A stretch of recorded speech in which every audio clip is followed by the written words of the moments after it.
Good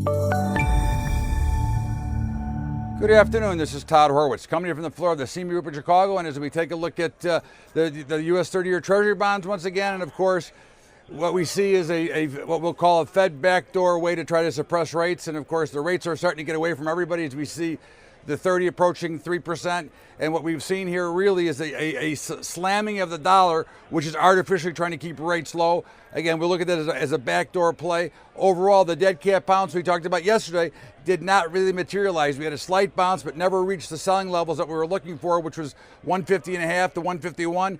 Once again, we've now tested the 148 level on our to get to our overall target of 145. We would look to be sellers now at 150. That's our new target sell.